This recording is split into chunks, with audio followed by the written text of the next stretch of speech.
同商道並存啦，名門之風延續數代。謝賢1936年出生於香港，家中8兄弟姐妹中排行第4。16歲考入演員訓練班，17歲正式出道。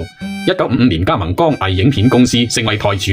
13年間主演咗72部影片，黑白片時代嘅代表作包括《胭脂虎》、《三妻奇案》、《難兄難弟》、《英雄本色》以及《南洋三部曲》等。1967年佢創辦咗謝氏兄弟影片公司，並首次執導擇梯。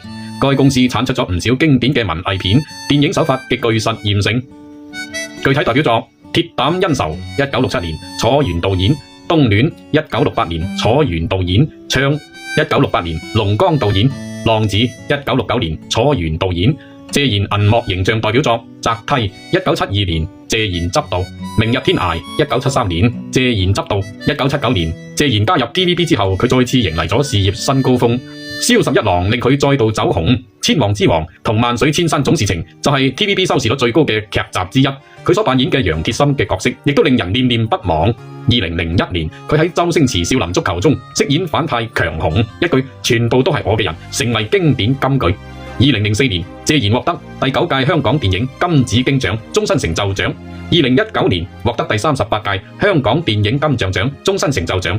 2022年85歲嘅佢，憑借住殺出個黃昏，一舉奪得第40屆香港電影金像獎最佳男主角，成為金像獎史上最年長嘅影帝。佢同個仔謝霆鋒亦都成為金像獎史上第一對父子影帝。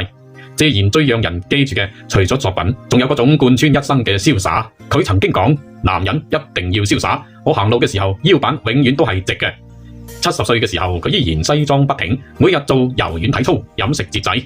佢嘅感情觀同樣坦蕩，男人可以風流，但係絕對唔可以下流。回顧一生，佢坦言：我係有過5個女友，娶過2個老婆，但係我其實係好專一嘅。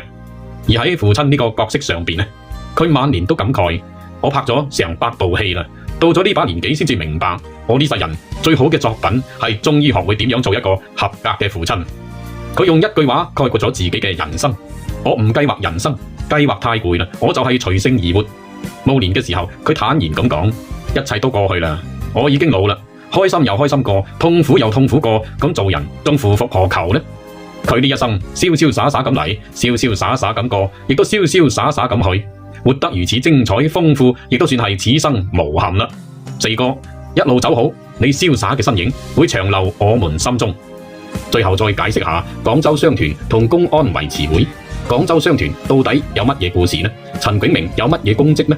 歡迎大家留言報料啊！我哋有機會再講。拜拜。